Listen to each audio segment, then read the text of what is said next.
De la santé qui sont tombés sur le champ d'honneur de la profession ce 8e webinaire. Nous leur devons, et c'est une obligation, de perpétuer cette formation médicale continue en leur souvenir. Inna lillahi wa inna ilayhi raji'un. Je prie l'ensemble des participants d'observer 1 minute de silence en la mémoire de ces martyrs. Merci.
Merci. Docteur Turki, je vous repasse la parole.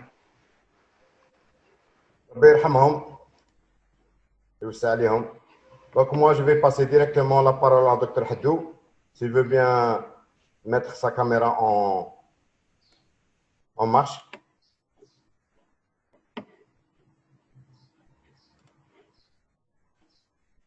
Vous pouvez m'activer, docteur Turki, parce qu'ils me disent que je ne peux pas l'activer si vous ne m'activez pas. C'est bon.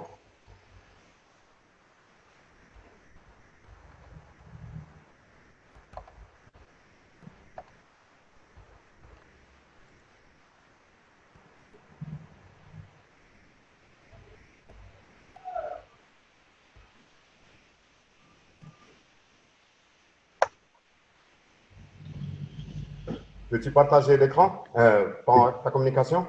Bien sûr.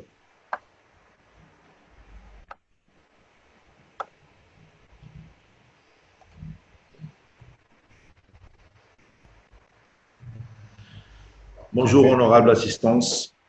Je remercie la Société pédiatrique de l'Ouest algérien, particulièrement le docteur Serki, de m'avoir donné l'opportunité de présenter mon thème. C'était un rêve de présenter face à mes pairs et mes maîtres et j'en suis totalement honoré. Le sujet d'aujourd'hui, le malaise, c'est un sujet que j'ai traité lors de mon passage à Paris car j'étais interne aux hôpitaux de Paris pendant une durée de 18 mois et c'était très formateur pour ma part. Ce sujet-là, je l'ai traité dans un mémoire qui a débouché à la fin par un protocole que nous avons réalisé et qui a été validé actuellement aux hôpitaux de Paris, à l'hôpital Antoine Béclair à PHP. Donc, sans tarder, l'intitulé de ma présentation, c'est « Le malaise du nourrisson, à quoi penser et que faire ?» On va procéder par une introduction, une définition, une épidémiologie, une physiopathologie, un diagnostic différentiel, un diagnostic étiologique, une conduite pratique. On va parler d'une nouveauté, la nouveauté brue, elle n'est pas très connue. On va exposer notre étude et on va conclure. Donc, au départ, cette émission est impossible parce que c'est un thème très, très, très vaste lorsque je me suis intéressé à ce thème. Et tout simplement parce qu'il s'agit d'un sujet large qui manque de définitions claires, qui a été longtemps confondu avec la mort inattendue de nourrisson. On verra pourquoi ça l'a été. Il peut être anodin, au contraire extrêmement grave. Il y a peu d'études contributives et standardisées dans ce domaine-là. Et l'évaluation des symptômes est subjective par les parents. Mais comme vous le connaissez, l'impossible n'est pas algérien. On l'a vu à la Coupe d'Afrique 2019. Sans tarder, on va commencer par la définition.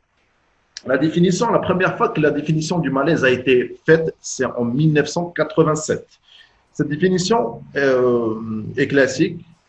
On appelle un malaise tout épisode effrayant pour l'observateur. Dans certains cas, on craint que l'observateur craint que l'enfant soit mort. Et elle est combinée à soit une apnée, soit un changement de coloration, soit un changement marqué du tonus musculaire, ou bien étouffement ou bâillement. Donc, 4 critères, apnée, changement de coloration, changement marqué du tonus musculaire et étouffement et bâillement. L'épidémiologie des malaises. Tout simplement, les malaises représentent de 0,1 à 2,5 des hospitalisations selon les pays. Le malaise touche essentiellement le nourrisson moins de 6 mois, plus fréquent chez les garçons que chez les filles, avec une recrudescence automno-hivernale.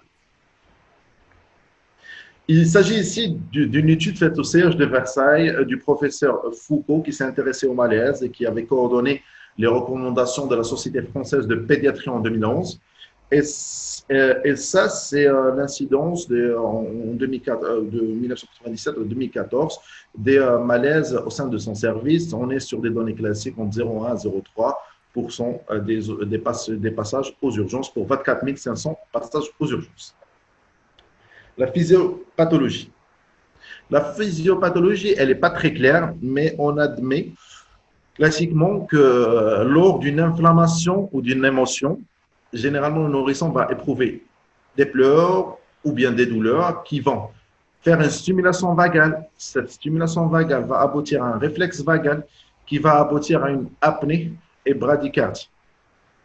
D'autre part, les anomalies du tronc cérébral vont aussi stimuler le vague. Le vague va déclencher un réflexe vagal qui va procéder à une apnée et bradycardie. Et qui va par la suite générer une hyporéactivité au CO2 et une hyporéactivité au PO2. Donc, les fonctions principalement touchées, c'est les fonctions respiratoires, hémodynamiques et métaboliques. Le diagnostic différentiel. Le diagnostic différentiel, il faudra toujours essayer de dépister les faux malaises exagérés par l'anxiété parentale, à savoir les mouvements physiologiques, notamment oculaires au moment de l'endormissement. On vous dit que l'enfant, il dormait, on voyait des mouvements oculaires. Secondairement, un changement de coloration lors du sommeil. Une irrégularité du rythme respiratoire, généralement, c'est les petits nourrissons. Et une hypotonie dans le sommeil profond. Donc, passé ces diagnostics-là, vous devez procéder à un diagnostic étiologique. Le diagnostic étiologique, il y a une multitude de causes. J'ai retracé les études les plus importantes. Vous allez voir, j'ai retracé les études les plus importantes avant 1990 et, après, et dans les années 2000. Et ça a complètement changé. Les causes du malaise en 1990 principales, c'était le reflux, comme vous le voyez ici. En deuxième partie, c'était plus les malaises vagos et les causes inexpliquées. Et là, sur les plaques des années 2000, ça, c'était des études faites en Autriche, en Irlande, et 2 études faites dans les hôpitaux français. Et ça, c'est des études qui sont faites en Angleterre et 2 en Hollande. On remarque que ici, le RGO arrive toujours dans les années 2000 en tête de file, mais qu'on ose plus dire que c'est inexpliqué. Et sur les années 2000, la nouveauté, c'est qu'on parle plus généralement d'hyperréflexie vagale. On ne met pas tous comme une hyperréflexie vagale, et ça permet de faire une multitude d'autres causes et de chercher autre chose, et aussi d'oser dire que ça reste inexpliqué pour nos pédiatres. Les causes digestives. Les causes digestives sont multiples. Généralement, c'est par des vomissements ou des inhalations. Donc, c'est le reflux gastro-œsophagien lors des allergies alimentaires et lors des fausses routes. Mais le malaise peut cacher des causes très, très graves, telles que la péritonite, l'invagination ou même l'atrésie sténose intestinale. Intéressons-nous un petit peu au reflux gastro-œsophagien. Généralement, c'est le plus fréquent, c'est 30 à 77% des cas de malaise. Mais sur une étude publiée en 2000, nous, pédiatres, on attribue généralement facilement le malaise à l'RGO, alors que la relation contemporaine sur cette étude entre apnée et reflux n'est retrouvée que dans 19% des cas. Donc, on surdiagnostique. Pour être sûr que le malaise est dû à une régurgitation, le malaise doit avoir lieu pendant le repas ou rapidement après, dans l'heure, idéalement. Il doit être accompagné de vomissements, tout ou sifflocation par obstruction. Si ce n'est pas accompagné par ça et qu'on pense vraiment que c'est un RGO, on doit confirmer par une pH-métrie si le RGO est non extériorisé.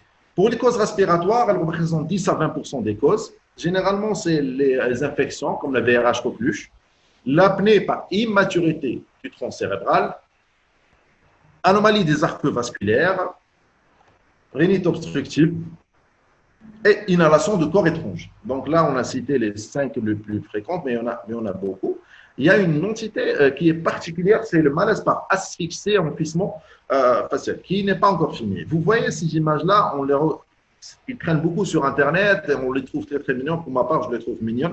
Mais à vrai dire, c'est vraiment très, très, très, très, très dangereux et c'est proscrit de faire ça parce que même ici en 2000, même actuellement en 2011, même avec toutes les recommandations et les préventions pour le couchage de l'enfant, lors d'une enquête de 2011, le co-sleeping est retrouvé dans 19% des cas et le décubitus ventral, ce que vous voyez ici, le décubitus, ça c'est le co-sleeping, c'est dormir avec l'enfant.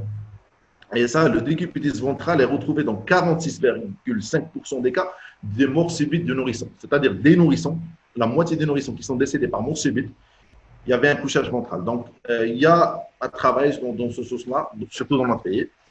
L'asphyxie par enfouissement facial, il y a 4 facteurs favorisants, on va dire. C'est le couchage sur le ventre, le tabagisme parental, même le tabagisme maternel pendant la grossesse ou le tabagisme passif, le couchage dans des matelas qui sont inadaptés, lorsqu'on met des couettes, la température élevée de la chambre et tout ça, et le co-sleeping. Donc ça, c'est les facteurs favorisants, il faudra les éradiquer. Pour les causes neurologiques, représentent 5 à 30% des cas. En chef de file, il arrive l'hématome sous-dural ou l'hémorragie intracrânienne, mais aussi les infections du système nerveux, comme vous le connaissez, la méningite et les méningoencéphalites. Il va y avoir aussi des crises d'épilepsie ou des convulsions post-anoxiques. Et l'entité spasme du sanglot. Donc, c'est les 5 causes généralement, causes neurologiques. Devant un examen neurologique anormal, comment s'orienter, on va dire? Bon, le syndrome, on pense directement qu'il y a un syndrome bébé secoué lorsqu'il y a un malaise. Donc, du coup, on prend le PC, on voit le contexte, on cherche une pâleur, on cherche des hématomes. On continue par l'investigation classique d'un syndrome de l'enfant secoué, c'est-à-dire un TDM avec injection de produit de contraste, un EEG, un fond d'œil, une radiographie du squelette, un binotrogélation complet. Si on pense que c'est plutôt métabolique, c'est le bilan à faire, lactate, ammonémie, bilan hépatique, bandelette urinaire et chromatographie des acides aminés, chromatographie des acides organiques, profil des L-carnitine, ingutrie, plus ou moins MPL. Il faut discuter aussi avec le médecin référent métabolique si on peut arrêter l'alimentation. Les causes vasculaires sont vues généralement par l'imagerie et les convulsions par le EEG. On reviendra sur des diagrammes décisionnels vers la fin.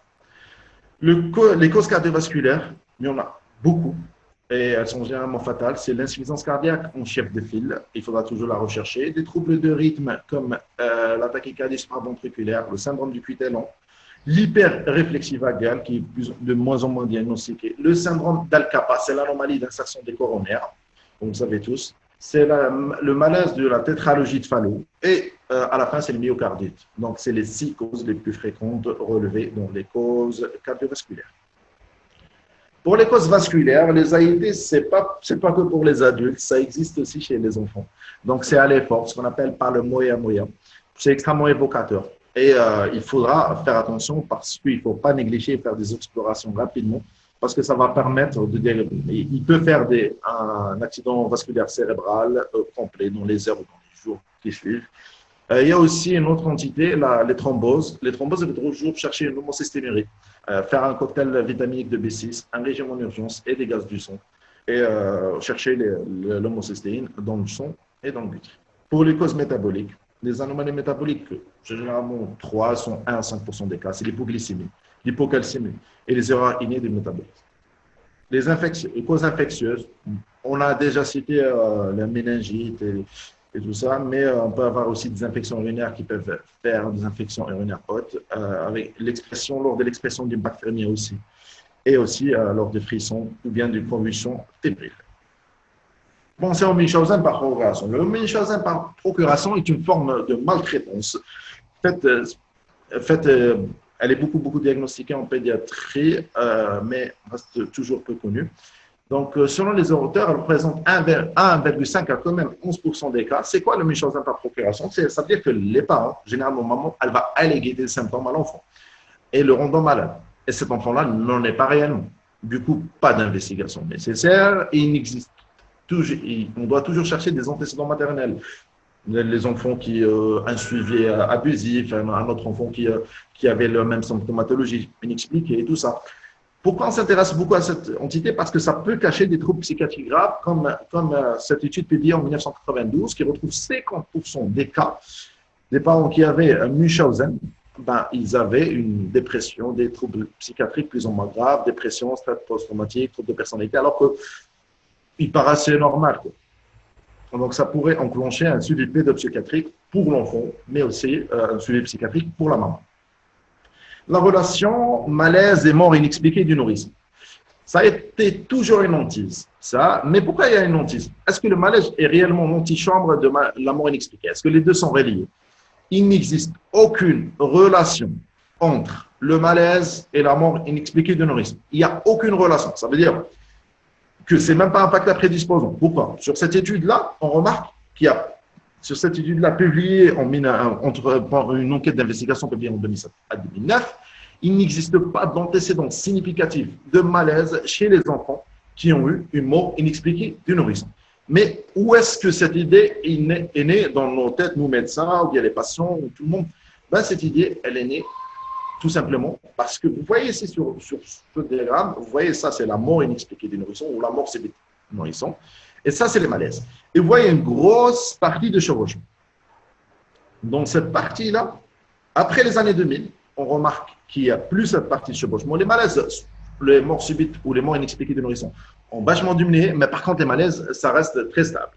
Et ça, c'est bien exprimé dans ce diagramme.